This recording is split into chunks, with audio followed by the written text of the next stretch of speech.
ಭಾರತದ most wanted criminal ಹಾಗೂ ಕುಖ್ಯಾತ ಅರಣ್ಯ ದರೋಡೆಕೋರ ವೀರಪ್ಪನ್ ಡಾಕ್ಟರ್ ರಾಜ್ಕುಮಾರ್ ಅವರನ್ನ ಕಿಡ್ನಾಪ್ ಮಾಡಿದ್ದ.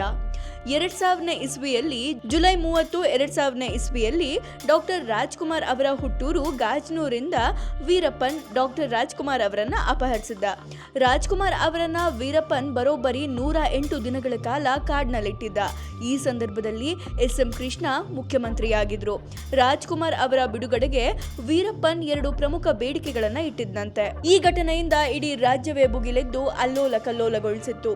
108 ದಿನಗಳ ಕಾಲ ನಡೆದ ಹಿಂಸಾತ್ಮಕ ಪ್ರತಿಭಟನೆಗಳು, ಅಭಿಮಾನಿಗಳ ಆತ್ಮಹತ್ಯೆಗಳು, ಒತ್ತಡಗಳು ಅವರ ಮೇಲೆ ಹೆಚ್ಚಾಗಿದ್ವು. ಇಂತಹ ಸಂದರ್ಭದಲ್ಲಿ CM SM ಕೃಷ್ಣ ಅವರು ಕಾನೂನು ಸುವ್ಯವಸ್ಥೆಯನ್ನ ಕಾಯ್ದುಕೊಂಡು ಡಾಕ್ಟರ್ ರಾಜ್ಕುಮಾರ್ ಅವರನ್ನ ಹೊರತರುವುದಕ್ಕೆ ದೊಡ್ಡ ಮಟ್ಟದ ಪ್ರಯತ್ನವನ್ನೇ ಪಟ್ಟಿದ್ರು. ರಾಜ್ಕುಮಾರ್ ಅವರ ಬಿಡುಗಡೆಗೆ ವೀರಪ್ಪನ್ 50 ಕೋಟಿ ರೂಪಾಯಿ ಹಣಕ್ಕೆ ಬೇಡಿಕೆ ಇಟ್ಟಿದ್ದಂತೆ. ಜೊತೆಗೆ ಬೆಂಗಳೂರು ಜೈಲಲ್ಲಿರುವ ತನ್ನ ಸಹಚರರನ್ನ ಬಿಡುಗಡೆ ಮಾಡಬೇಕು ಎಂದು ಷರತ್ತು ಹಾಕಿದ್ದಂತೆ. SM ಕೃಷ್ಣ ಮುಖ್ಯಮಂತ್ರಿ ಆಗಿದ್ದ ಸಂದರ್ಭದಲ್ಲಿ ಎದುರಿಸಿದ ಸವಾಲುಗಳ ಪೈಕಿ ನಟ ಡಾಕ್ಟರ್ ರಾಜ್ಕುಮಾರ್ ಕಿಡ್ನಾಪ್ ಪ್ರಕರಣ ಅತ್ಯಂತ ಪ್ರಮುಖವಾಗಿತ್ತು.